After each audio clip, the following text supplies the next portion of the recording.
안녕하십니까. 하이퍼 리뷰학원 특내고 담당입니다. 제가 저번 시간에는요, 그 경희대 특내국어 출제의 경향과 이제 기출문제에 대해서 잠깐 설명을 드렸는데요. 이번 시간에는 건국대학교 출제 경향과 기출문제에 대해서 제가 한번 설명을 드리겠습니다. 이제 화면에도 나왔다시피 이제 건국대학교도 다른 학교와 같이 네 영역이 출제가 됩니다. 그러니까 이제 화법과 작문, 그리고 문법, 그리고 이제 비문학, 그 다음에 문학. 근데 이제 그 특내국어를 실시하는 대학들 보면 이 네 영역이 대체로 이제 출제가 되고요. 근데 이제 차이가 있는 거는 이제 고전 문학과 고전 문법 이 영역이 출제가 되느냐인데, 건국대학교는 출제가 됩니다. 그러니까 이제 공부하실 때 반드시 공부를 하셔야 될 것 같고요. 그 다음에 이제 이 네 영역 중에서 문학과 비문학의 영역이 좀 상대적으로 큽니다. 그러니까 이제 제가 이제 이 다음에도 이제 구체적으로 설명을 드릴 텐데요. 이제 문법, 화법과 작문이라든지 문법에 비해서 이 두 영역이 좀 더 많이 출제가 되니까 여러분들이 이제 공부하실 때도 참고를 하셔야 될 것 같아요. 제가 이제 왜 이런 말씀을 드리냐면, 이제 원래 원칙적으로는 공부라고 하는 거는 전 영역을 전부 다 열심히 하는 게 참 좋긴 한데, 시험을 보는 사람 입장에서는 시간이 유한하잖아요. 근데 이제 그 유한한 시간 내에서 이제 좋은 점수를 얻으려면 어쩔 수 없이 이제 전략적으로 선택과 집중을 할 수밖에 없어요. 근데 이제 그 선택을 할 때 아무거나 무작위로 선택을 하시면 안 되고요. 그 기출문제에서 나와 있는 그 출제 경향에 맞추어서 어느 정도 문제를 선택할 수밖에 없어요. 그러니까 이제 제가 이렇게 분석하는 것처럼 그 어떤 특정 영역이 많이 나오면 어쩔 수 없이 그 영역을 좀 더 신경을 써서 공부를 하시는 게 수험 전략적으로 맞는 것 같습니다. 그리고 이제 그 문학과 비문학 중에서도 상대적으로 이제 문학의 비중이 크니까 여러분들은 좀 문학에 좀 더 신경을 많이 쓰셔야 될 것 같고요. 그 다음에 이제 비문학 같은 경우도 이제 수능 같은 경우는 이제 인문, 그 다음에 사회, 그리고 이제 과학과 기술이 이제 골고루 출제가 되는데요. 경북대 같은 경우는 이제 상대적으로 인문의 비중이 월등히 많습니다. 제가 좀 있으면 이제 다시 설명을 드리겠지만, 그러니까 여러분들이 이제 시중에 나와 있는 이제 특내 국어 교재라든지 아니면 이제 유사 교재를 풀 때도 웬만하면은 인문과 관련된 지문을 좀 더 열심히 공부하시는 게 좀 더 그 현명한 선택인 것 같습니다. 그 다음에 이제 문법 같은 경우는 이제 제가 볼 때는 크게 두 가지인 것 같아요. 그러니까 어떤 제시문이 주어지고 그 제시문의 내용을 적용해서 풀어봐라 라고 하는 문제가 있는가 하면, 제시문이 거의 주어지지 않고 그냥 문법적인 지식을 알고 있느냐 모르고 있느냐 이거를 물어보는 경우가 있는 것 같아요. 근데 이제 건국대는 전체적으로 봤을 때는 그 제시문을 갖다 적용하는 형태라기보다는 그 문법적인 지식을 알고 있느냐 모르고 있느냐를 갖다가 물어보는 경우가 많으니까, 여러분들이 이제 공부하실 때에도 그런 적용 훈련을 하시는 것보다는 문법적인 지식을 학습을 하고 암기를 하시는 편이 훨씬 더 현명한 선택인 것 같습니다. 그 다음에 이제 마지막에는 2020학년도에는 이제 문법 비중이 상승하고 비문학이 떨어졌다고 하는데요. 이거는 이제 그 약간 좀 변칙적인 어떤 추세가 그렇다는 정도로만 인식하면 될 것 같아요. 제가 이제 조금 전에도 설명했다시피 이제 전체적인 경향은 이제 좀 전에 말씀드린 대로고요. 이제는 이제 구체적으로 제가 그 기출문제 전부 다 한문하씩 뜯어보면서 그 어디에서 출제가 됐는지를 제가 표로 나타내봤습니다. 제가 저번 시간에 그 경희대 그 출제 경향을 갖다가 설명드릴 때도 이런 비슷한 표를 갖다가 만들었는데요. 이런 표를 만드는 이유는 뭐냐면, 실제로 이제 그 건국대가 어디에서 문제를 갖다 출제하고 있는지를 알아야 되잖아요. 그러려면은 기출문제를 갖다 실제로 보면서 어느 문항이 어디 범위에서 어떤 비중으로 지금 출제되고 있는지를 알아야 되는 겁니다. 그래서 제가 이렇게 이제 표로 나타낸 거고요. 제가 이제 이 좀 설명을 갖다가 좀 더 자연스럽게 하기 위해서 그 아래쪽에서부터 위쪽으로 한번 설명을 드려볼게요. 그리고 이제 그 연도로 설명할 때도 제가 이제 보통 이제 왼쪽에서 오른쪽으로 가는 게 좀 자연스럽긴 한데, 자, 왼쪽에서 오른쪽으로 이렇게, 그러니까 과거에서부터 현대 쪽으로 이렇게 설명을 드리겠습니다. 자, 먼저 이제 문학을 한번 볼까요? 문학은 이제 그 2018학년도에서 2019학년도, 20학년도로 갈수록 17문항, 25문항, 23문항. 그러니까 그 건국대 문제가 지금 평균 지금 50문항인데 평균적으로 지금 문학에서는 20문항이 넘잖아요. 그러니까 거의 한 40% 이상이니까, 자, 다른 영역에 비해서 출제 비중이 굉장히 높다는 걸 알 수 있습니다. 그래서 꼭 다른 영역보다 더 좀 비중을 두고 공부를 하시는 게 현명한 선택이라고 생각합니다. 그 다음에 이제 그 비문학 같은 경우는 지금 21문항, 15문항, 9문항 이렇게 출제가 됐어요. 근데 이제 그 여기서 약간 좀 특징적인 건요, 이렇게 이제 그 이 비문학에서 국어학이라고 하는 이 파트가 제가 볼 때는 이 문제를 풀 때는 제시문의 내용을 파악을 해서 그거를 적용해 가지고 선지를 고르는 게 이 그 실제 제시문의 어떤 풀이법이거든요. 그러니까 비문학의 풀이법으로 이걸 풀 수가 있어요. 근데 이제 교수님들은 이걸 갖다가 그 문법이라고 생각하고 출제를 하실 수도 있다고 생각이 돼요. 그래서 이제 약간 특수한 어떤 제시문이니까, 자, 그 점을 좀 유념을 하셔야 될 것 같고요. 자, 다시 돌아가서 비문학 같은 경우는 그러니까 지금 이 국어학이라고 하는 걸 빼면은 15문항, 15문항, 9문항. 그러니까 이게 약간 2020학년도에는 좀 비중이 떨어졌다는 걸 알 수 있죠. 자, 그리고 이제 화법과 작문 같은 경우는 좀 약간 좀 들쭉날쭉한데요. 2018학년도에는 2문항, 2019학년도에는 5문항, 그다음 2020학년도에는 전혀 출제되지 않았어요. 그리고 이제 여기 나오지 않았지만 2017학년도에는 5문항이 출제가 됐어요. 그러니까 약간 좀 이게 약간 지그재 느낌이죠. 올라갔다 내려갔다, 올라갔다 내려갔다. 그러니까 제가 조심스럽게 예측해보건데요. 아마 2021학년도에는 아마 적어도 한 2문항에서 5문항 정도가 출제되지 않을까, 그렇게 한번 예측을 해봅니다. 그 다음에 이제 문법 같은 경우는요, 여기 나온 것처럼 이제 이게 만약에 국어학이라고 하는 걸 포함시키면 15문항이 되는 거고, 포함시키지 않으면 10문항이 되는 거고, 2019학년도에는 5문항, 2020학년도에는 18문항이 출제됐어요. 자, 이것도 마찬가지로 이 화법과 작문처럼 약간 이거 들쭉날쭉하는 경향이 있죠. 그러니까 이게 그 아마도 제 생각에는 2021학년도에는 아마도 좀 그 이런 만약에 패턴이 만약에 그 맞다면 18문항보다는 좀 덜 출제되지 않을까, 그렇게 조심스럽게 예측을 해봅니다. 자, 그리고요, 다시 이제 그러면은 이제 제가 내 영역의 어떤 지금 출제 문항 수를 갖다가 지금 설명을 드렸는데요. 내 영역을 갖다가 좀 더 세분화시켜가지고 다시 한번 출제 경향을 더 설명을 드리겠습니다. 여기 이제 그 문학 같은 경우는 지금 여기 이제 보시면 알겠지만 현대 소설의 비중이 가장 높아요. 그러니까 5문항, 7문항, 9문항 굉장히 높죠. 그러니까 여러분들은 이제 문학 중에서도 현대 소설에 대해서는 좀 더 열심히 공부하셔야 될 것 같고요. 그리고 현대시도 매년 출제가 되고 있고, 그 현대 소설보다는 적긴 하지만은 그래도 어느 정도 비중이 있으니까 이 부분도 꼭 공부를 열심히 하셔야 됩니다. 그리고 이제 그 약간 특징적인 거는 이제 수필 파트가 그 문학에서도 약간 비중이 떨어지는 감이 있는데요. 2018학년도에는 지금 현대 수필이 3개, 그다음 3문항, 고전 수필이 4문항, 그리고 이제 2020학년도에는 7문항, 12문항. 그러니까 2018학년도에는 자, 7문항이 출제되고 20학년도에는 12문항까지 출제됐죠. 물론 2019학년도에는 수필이 출제가 되지 않았어요. 그러니까 이거는 이제 이것도 이제 약간 좀 그 출제 어떤 그 스킬이라고 생각이 되는데요. 그러니까 그 희곡 같은 게 출제가 되면은 수필이 보통 출제되지 않는 경향이 있어요. 그러니까 물론 그거는 이제 그 경향이 그렇다는 거지 무조건 맞진 않아요. 근데 이제 아마도 제 생각에는 2019학년도에 희곡을 갖다가 이렇게 5문항을 출제하다 보니까 이 수필 파트가 좀 빠진 경향이 있는데요. 그러니까 그 수필이 나왔을 때는 상당한 비중으로 지금 출제가 되고 있으니까 그 이 부분도 여러분들이 열심히 공부를 하셔야 될 것 같고요.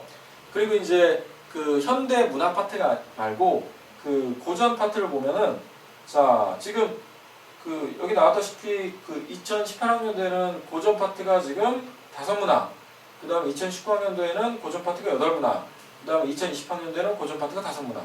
그러니까 이제 어떻게 보면은 이것도 비중이 적진 않고요. 그리고 이제 더 좀 유념을 하셔야 되는 게 재외국민 전형을 갖다가 준비하시는 학생들 같은 경우는 현대 지금 문학보다 고전 문학은 훨씬 더 어려워해요. 자, 한국에서 지금 교육과정을 받고 있는 학생들도 현대 문학보다 고전 문학이 더 어렵는데 재외국민 학생은 훨씬 더 그게 체감도가 더 심하겠죠. 그래서 이제 문항이 좀 적지만은 자, 체감 난이도가 더 높으니까 자, 이 부분도 공부를 좀 열심히 하셔야 될 것 같습니다. 그 다음에 이제 자, 비문학 같은 경우는 제가 아까 초반에 설명드렸다시피 자, 인문 영역이 굉장히 많이 출제되죠. 자, 그래서 자, 이게 이제 거기 인문이 소재가 뭐 경제라든지 이게 뭐 정치라든지 이런 게 나올 여지도 있긴 하지만 그런 걸 갖다가 이제 철학적으로 분석하는 거는 다 인문 쪽이니까 자, 인문 영역 공부를 열심히 하셔야 되고요. 그 다음에 이제 과학 영역이 이렇게 나오고 이제 특징적인 거는 사회 파트가 지금 안 나오죠. 그러니까 사회 파트 중에서도 법이라든지 경제가 학생들이 굉장히 어려웠는데 이게 지금 안 나오니까 공부를 하실 때도 그 점을 갖다 유념을 해서 자, 공부를 하시면 좀 편할 것 같습니다. 그 다음에 이제 헌법과 작문은 이제 넘어가고요. 문법 같은 경우는 이제 의문론, 어휘, 단어, 문장, 어법 그리고 이제 고전 문법까지 나와요. 자, 근데 이제 자, 여기서 이제 의문론 같은 경우는 지금 뭐 매년 한 문항씩, 어떨 때는 2문항 이렇게 출제되고 있고요. 어휘에서는 약간 특징적인 거는 이제 학생들이 사자성어를 굉장히 어려워해요. 근데 자, 건국대는 어떨 때는 2문항까지 출제돼요. 그러니까 공부를 안 하시면 힘들겠죠. 그러니까 사자성어를 꼭 준비를 하셔야 되고요. 그 다음에 이제 단어 같은 경우는 이게 좀 너무 좀 편차가 심한 것 같아요. 2018학년도에서 19학년도에는 전혀 출제되지 않다가요. 2020학년도에는 지금 5문항까지 출제됐습니다. 그러니까 좀 이 부분도 신경을 안 쓸 수가 없는 것 같아요. 그 다음에 지금 문장 같은 경우는 지금 올바른 문장 이게 2018학년도에 한 문항 출제됐고 2020학년도에는 3문항. 그러니까 이거는 설령 출제가 되지 이게 비중이 떨어졌다 하더라도 이거는 기본 중에 기본이니까 꼭 공부를 하셔야 될 것 같고요. 그 다음에 이제 띄어쓰기가 지금 한 문항이 출제됐고 맞춤법이 상당히 지금 많이 출제되고 있죠. 이제 2019학년도랑 2020학년도에 각각 2문항씩. 그리고 이제 고전 문법 자 출제되고 있죠. 고전 문법도 지금 상당히 어렵습니다. 그러니까 자 공부하실 때 고전 문법에 대해서 열심히 하셔야 될 것 같습니다. 자 이렇게 이제 내 영역이 구체적으로 어떻게 출제가 되고 있는지 제가 이제 이상으로 설명을 드렸고요. 이번에 한번 기출 문제를 한번 풀어보겠습니다. 자, 볼까요? 1번. 다음 중 음절과 관련된 설명으로 올바르지 않은 것은? 자, 음절. 한 음절에는 반드시 하나의 모음이 포함되어 있다. 자, 자음으로 만들어진 음절은 없죠. 근데 모음으로 지금 만들어진 음절은 있고 자음과 모음으로 만들어진 음절도 있어요. 그러니까 1번은 맞고요. 운이라는 음절은 3개의 음으로 이루어졌다. 자, 저게 약간 좀 착각을 유도할 수가 있는데요. 자, 운. 여기서 이제 이 가운데 소리 우하고 끝소리 니은은 지금 음가가 있어요. 근데 요거는 지금 음가가 없어요. 그러니까 지금 음운은 2개밖에 없는 거예요. 음가가 없으면 음운이라고 하지 않습니다. 자, 그래서 자, 2번은 지금 틀린 것이고요. 자, 3번 같은 경우는 이제 국어 음절은 첫 소리, 보통 초성이라고 하죠. 가운데 소리, 중성, 끝소리, 종성 이렇게 이제 이루어지고 그 다음에 이제 4번 음절의 끝소리에서 발현될 수 있는 자음은 제한되어 있다. 자, 이걸 그러니까 이제 예를 들면은 자, 이런 것들. 자, 이게 지금 꽃츠 이렇게 발음하진 않죠. 이거는 이렇게 치읓으로 발음하지 않고 디귿으로 발음해요. 그러니까 종성에는 7가지 그 음운만 발음될 수 있어요. 자, 이게 지금 그 끝소리 규칙이고 이것도 맞는 거니까 자, 정답은 2번이 되겠습니다.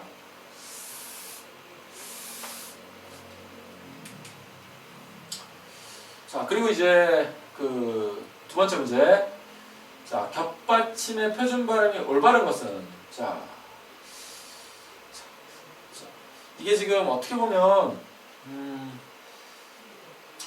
이거는 어떻게 보면은 지금 한국에서 뭐 영화를 보거나 아니면 이제 드라마를 보거나 자, 그렇게 하더라도 이게 헷갈리는 경우가 많아요. 그러니까 이제 여러분들은 이거를 갖다가 이제 뭐 한국에서 오랫동안 생활하고 막 그 한국 문화를 많이 접해서 익혀야겠다. 뭐 물론 그런 생각도 어느 정도는 지금 도움은 되겠지만 실질적으로는 암기적인 요소가 강하니까 반드시 이 부분은 그 학습을 해야 됩니다. 첫 번째 이제 보면요. 자, 목소리라고 했는데 이렇게 자, 이 목소리라고 하는 거는 이제 이게 지금 위로 올라가죠. 그래가지고 목 한 다음에 목슬 여기까지 맞는데요. 그 다음에 이제 이게 된소리가 돼요. 그래가지고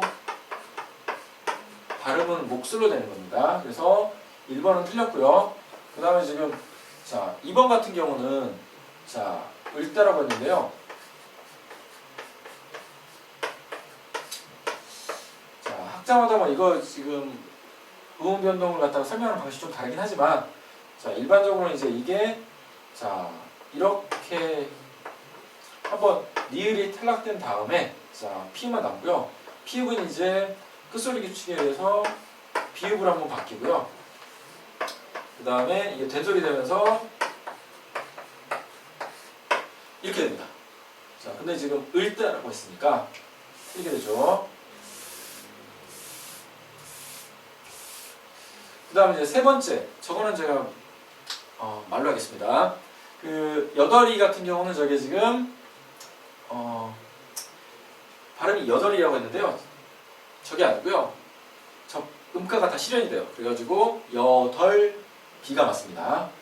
자, 그래서 1, 2, 3번 다 틀리고 4번 같은 경우는 저기 닭 그 다음에 하고인데요.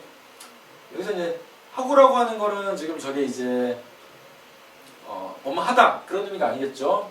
이제 접속을 나타내는 지금 조사니까 이 지금 닭하고 같은 경우는 그 닭에서 니을이 탈락이 되고 그 다음에 기역이 히읗과 그 합쳐져 가지고 축약이 돼서 닭하고처럼 발음되는 겁니다. 그래서 정답은 3번이 되겠습니다. 자, 그리고 이제 세 번째. 다음 중 밑줄 치인 부분의 품사가 같은 것은 자, 이렇게 그다음에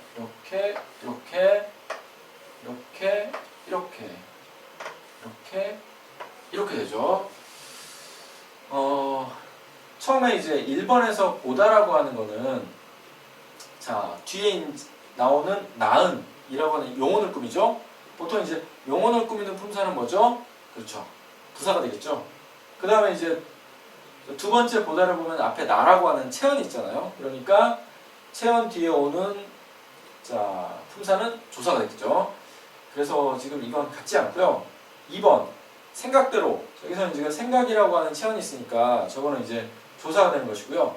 사는 대로 저거는 이제 살다에다가 그 는이라고 하는 자 관형사형 전성어미가 없었어요. 그래서 이제 사는이라고 하는 거는 관형어가 되고 관형어의 수식을 받는 것 저건 조사가 관형어의 수식을 받을 수는 없어요.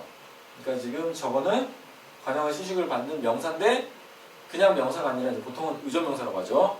그래서 2번도 품사 같지 않고요. 3번 같은 경우는 지금 그만큼 같은 경우도 그라고 하는 건 지금 저게 그 체언이니까 만큼은 조사가 되고 노력한 만큼에서도 자 만큼은 지금 노력한이라고 하는 관형어의 꾸밈을 받으니까 조사가 아니라 의존 명사가 되는 겁니다. 3번도 품사 같지 않네요. 4번 같은 경우는 지금 온다던 자 온다 하던이겠죠. 그래서 온다라고 하는 거는 지금 그 동사가 되는 것이고 또 온다에서 온다도 동사가 되니까 자 둘 다 동사네요. 그래서 정답은 4번이 됩니다.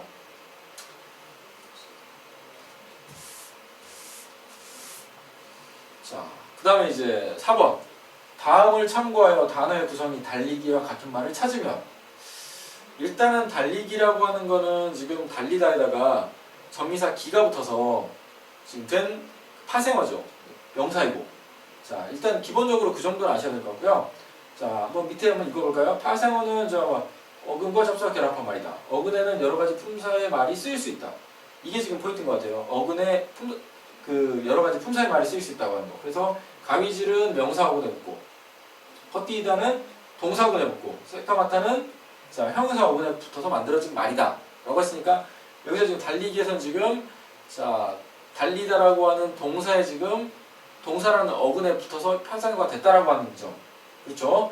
그래서 이제 그 2번부터 볼까요? 2번의 기쁨은 지금 기쁘다라고 하는 형용사에 지금 자, 니을 붙어가지고 명사가 된 것이고 3번 같은 경우는 털이라고 하는 명사에 지금 보가 붙었으니까 자, 동사에 명사가 붙은 동사에 파생어가 접사가 붙은 형태가 아니죠. 4번 같은 경우는 살기가 어렵다고 했는데요. 저거는 아예 파생어조차도 아니에요. 살다에다가 명사형 전성이 기가 붙었으니까 아니고 답은 1번입니다. 그러니까 믿다라고 하는 동사에다가 자 접사 음이 붙어가지고 믿음이라고 하는 자, 파생어가 되는 겁니다. 정답은 1번이고요. 그 다음에 이제 5번 다음 중 용언의 활용이 올바른 것은 자 1번 보세요. 잘 날아가지 않습니까?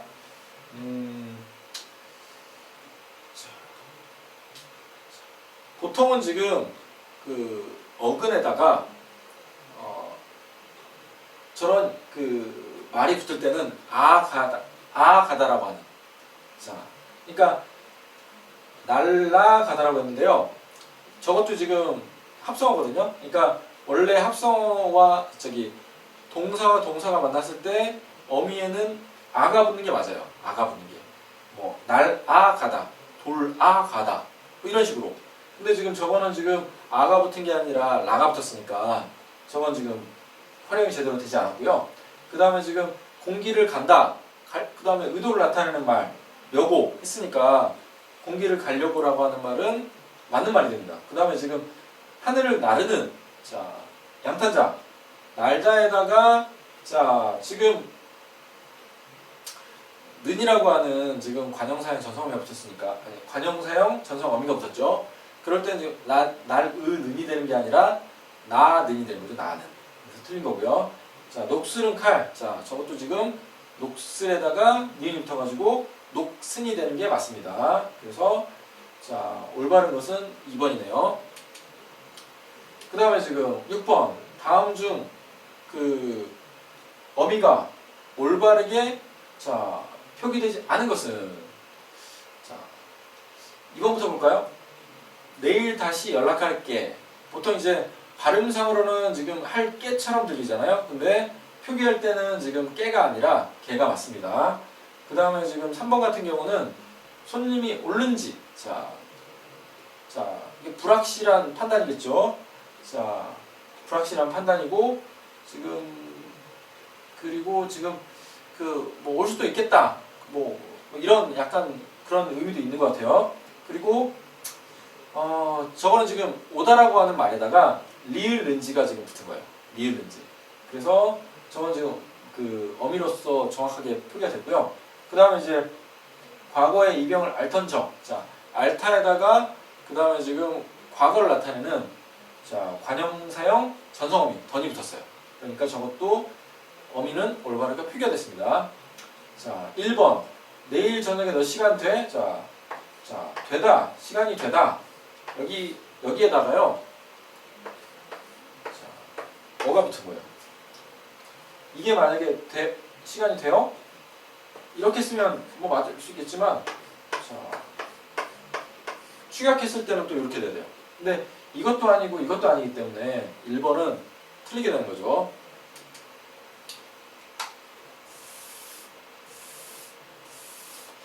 7번 다음 중 문법적으로 정확한 문장은 자 인간은 환경을 지배하기도 하고 수능하기도 한다. 그러니까 이제 문장에서 동일한 문장 성분 같은 경우는 이게 만약에 문장이 이어졌을 때 빠져도 괜찮아요. 자, 여기서 지금 이렇게 인간은 환경을 지배하기도 하고 수능하기도 한다. 이건 이어진 문장이거든요. 대등하게 이어졌는데, 그러니까 여기서 이제 만약에 수능하기도 한다라고 하는 여기에 만약에 환경을이라는 말이 딱 들어가는 게 맞다면 저거는 틀리지 않아요. 근데 우리가 환경을 지배한다는 말을 써도 환경을 수능한다는 말을 쓰지 않거든요. 환경에 수능하는 거지. 그래서 지금 문장 성분이 지금 같지 않기 때문에 저거는 꼭 써줘야 되는 거예요. 그래서 1번은 틀린 거고요. 자, 그 다음에 2번 같은 경우는 지금 본격적인 공사가 언제 시작되고 언제 개통될지 모른다. 이것도 지금 자 이어진 문장이겠죠? 이어진 문장이고요. 여기서 이제 공사가 시작된다, 언제 시작된다. 이거는 틀리지 않고요. 근데 이게 만약에 그 공사가 개통된다는 말이 맞으면 저거는 틀린 문장이 아니에요. 자, 근데 문제는 뭐냐면은 공사가 개통된다는 말은 없어요. 도로가 개통된다고 하지. 그래서 꼭 써야 되는 말이 그 주어가 빠졌기 때문에 2번도 틀린 겁니다. 3번 문학은 인간의 진면을 보여주는 언어의 예술로서 여기까지 맞죠? 자, 문학을 즐기는 예술적 본능을 지닌다. 자, 누가 예술적 본능을 지니는 겁니까? 문장에서는 지금 문학을 즐기는 예술적 본능을 지닌다고 하는데요. 자, 문학이 문학을 즐기는 예술적 본능을 지닌다는 말 자체가 성립이 되지 않죠. 그래서 틀린 거고요. 자, 예술작품은 대상 자체 초점과는 상관없이 자, 이거는 지금 자, 부사절이죠. 예술가의 삶과 세계에 대한 인식과 체험을 반영한다. 그래서 이제 자, 여기서 지금 틀릴 만한 내용이 없습니다. 그래서 정답은 4번이겠네요.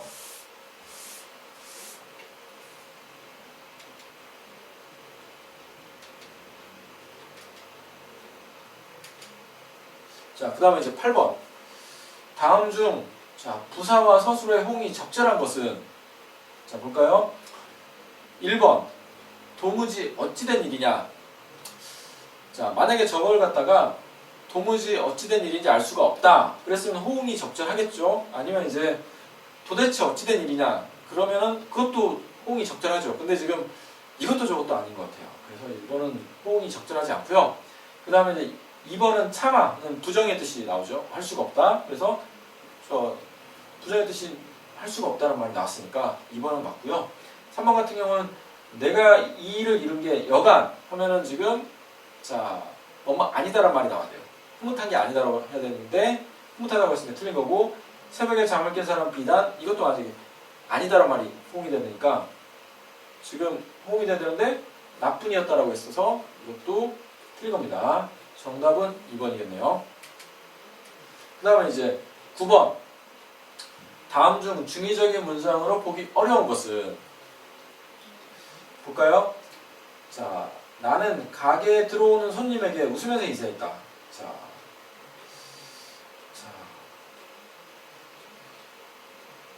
만약에 이제 이게 이 말이 참 애매한 것 같아요. 그러니까 이거는 지금 손님이 들어오고 있고요. 나는 웃으면서 손님에게 인사를 한 거예요. 그러니까 여기서는 지금 중의적으로 해석될 여지가 없어요. 만약에 근데 웃으면서라고 하는 게 나는 웃으면서 가게에 들어오는 손님에게 인사했다 그러면 중의적이 돼요. 왜냐면 그거는 이제 손님이 웃으면서 올 수도 있고 내가 웃으면서 지금 인사할 수 있는 거거든요. 그래서 자 만약에 지금 웃으면서가 지금 나는 다음에 나왔으면 중의적이지만은 이거는 중의적인 문장이 아닙니다. 그 다음에 이제 2번 내 동생은 나보다 만화 영화를 더 좋아한다. 그러니까 이거는 지금 자 두 가지 뜻이 가능해요. 자 나도 만화 영화를 좋아하고요. 동생도 만화 영화를 좋아해요. 근데 동생이 나보다 더 좋아하는 거. 이것도 지금 해석이 하나고요. 또 하나는 이제 자 내 동생이 나도 좋아하고요. 만화 영화 좋아하는데 나보다 만화 영화를 더 좋아하는 거예요. 자 그게 두 번째 해석입니다. 중의적인 해석이 가능하죠. 그 다음에 세 번째 그분은 어떤 사람이든지 만나고 싶어한다. 여기서 이제 이 은이라고 하는 게 이게 지금 주격 조사라고 생각할 수가 있는데요. 아닙니다. 저거는 보조사예요. 그러니까 저거는 지금 주어 자리에 올 수도 있고 목적어 자리에도 올 수 있어요. 그래서 저게 자 주어라고 생각하면은 그 사람이 자 뭐 누구든지를 만나고 싶어한다 이렇게 되는 거고요. 만약에 저게 은이라고 하는 게 목적어 자리에 지금 은이 쓰였다면 어떤 사람이든지 그 분을 만나고 싶어한다. 중의적인 해석이 가능하죠. 그 다음에 지금 나는 그 음식을 다 먹지 않았어요. 저건 지금 그 음식을 갖다가 하나도 안 먹었다. 이런 의미가 되고요. 또 하나는 일부만 먹었다. 라는 의미가 됩니다. 그래서 이거는 이제 그 중의적인 해석이 가능하니까 정답은 1번이겠네요. 그 다음에 지금 다음 중 높임 표현이 올바르지 않은 것은 첫 번째, 아버지께서 너 데리고 여기로 오라셨어. 자, 여기서 지금 자 높임은 지금 오라셨어에서 쓰였네요. 오라시었어. 자, 취각돼가지고 셔시라고 했는데 자 그건 지금 누굴 높였죠? 깨서가 붙은 아버지를 높였죠. 정확하게 잘 높인 거고 그 다음에 지금 2번은 지금 교장 선생님은 개회사가 있으시겠습니다. 시가 한번 쓰였네요. 이거는 지금 개회사를 갖다 높였는데요. 자, 개회사 자체가 솔직히 높임의 대상은 아니에요. 근데 이제 여기서는 교장 선생님이 개회사를 했기 때문에 교장 선생님을 간접적으로 높이기 위해서 개회사 자체를 높인 겁니다. 그래서 맞는 거고요. 그 다음에 3번 할아버지께서 허리가 아프셔서 병원에 가셨어. 지금 C가 지금 2번 쓰였네요. 그래서 지금 이것도 마찬가지예요. 허리가 아프시다라고 하는 거는 허리가 아프시다. 허리를 갖다 높이기에 좀 이상하죠. 근데 지금 이것도 마찬가지로 할아버지를 갖다 간접적으로 높이기 위해서 허리를 갖다 높인 거예요. 그래가지고 자 지금 거기서 아프셔서는 맞고 자 병원에 가신 것도 할아버지이기 때문에 맞습니다. 자 그 다음에 지금 4번 선생님께서 과제 발표는 내가 주도해 준비하시라고 하셨어. 여기서 지금 하시였어. 이거는 지금 선생님께서 말씀하신 거니까 제대로 높인 게 맞아요. 근데 지금 그 준비하시라 이것도 지금 높였죠. 근데 준비하는 주체는 누구냐면 선생님이 아니죠. 그러니까 이거는 지금 여기 자 상대방이 지금 너. 근데 너라고 하는 거는 지금 높임의 대상에게 너라고 한 말 쓰지 않죠. 자 여기서 지금 보니까 높임의 대상이 아님에도 지금 높여주고 있으니까 이거는 자 높임 표현이 올바로 쓰이지 않았습니다. 자 그렇기 때문에 정답은 4번이겠네요.